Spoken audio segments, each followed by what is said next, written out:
Les politiciens de la Barbade sont divisés sur les plans visant à retirer immédiatement la reine de son poste de chef de l'État et à devenir une république en novembre. Le Premier ministre Mia Mottley a annoncé cette semaine que la nation des Caraïbes deviendrait une république le 30 novembre, la 55e année d'indépendance de la nation. Présentant les plans lors d'un discours, le Premier ministre a déclaré que l'île aura un président non exécutif, doté principalement de pouvoirs cérémoniels. Le Premier ministre a déclaré, le 30 novembre de cette année, notre grande nation que nous aimons deviendra une république parlementaire. Elle a ajouté que d'autres amendements seront apportés, pour faciliter cette transition vers un nouveau président qui prêtera serment le 30 novembre. Un comité consultatif de transition du statut de républicain, RSTAC, de 10 membres supervisera une refonte rapide de la constitution du pays pour permettre la formation d'une république.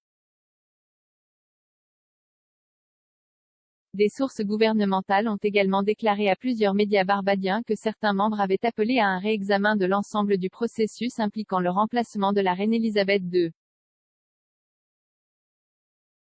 Une source a ajouté, il n'y a pas de document constitutionnel. Les ministres, n'ont pas encore signé un document constitutionnel. Ils ne peuvent pas aller de l'avant sans avoir un changement constitutionnel. Un certain nombre de personnes s'inquiètent de la précipitation indécente avec laquelle elle procède sans fondement juridique approprié en place. Pendant ce temps, un groupe distinct de 3 Barbadiens qui ont une expertise dans les affaires constitutionnelles a également fait part de ses inquiétudes quant à la précipitation immédiate vers une forme de gouvernement républicain. Ils ont également recommandé qu'il n'était pas nécessaire ou souhaitable de changer le nom du pays en République de la Barbade ou en Commonwealth de la Barbade ou en quoi que ce soit d'autre. La reine est le chef de l'État de la Barbade depuis son indépendance en 1966, mais la question de devenir une république a été discutée au niveau national au cours des décennies suivantes.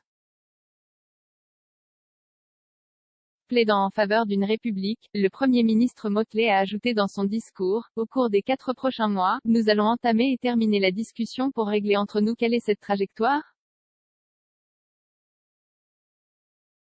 Dans quel esprit voulons-nous embrasser à la fois la République et la nouvelle Constitution? Qui sommes-nous? Que défendons-nous? Et cette conversation sera dirigée par le comité consultatif de transition de la République avec d'autres membres de la société civile et du gouvernement, car il doit y avoir une charte de la Barbade qui est établie et présentée à notre Parlement avant le 30 novembre de sorte que nous entrions le matin du 30 novembre, nous nous sommes engagés envers la charte de la Barbade qui reflète l'essence de qui nous sommes et ce que nous défendons. La gouverneure générale Dame Sandra Mason a initialement énoncé le plan dans le « discours du trône », qui marque traditionnellement l'ouverture officielle du Parlement de la Barbade en septembre 2020. Dame Sandra a fait référence à un commentaire célèbre du premier ministre de son pays, Errol Barrow, affirmant qu'il avait mis en garde contre la flânerie dans les locaux coloniaux, ajoutant que cet avertissement est aussi pertinent aujourd'hui qu'il l'était en 1966. Le palais de Buckingham a déclaré que l'intention de la Barbade de destituer la reine en tant que chef de l'État et de devenir une république est une « affaire pour le gouvernement et le peuple » du pays du Commonwealth.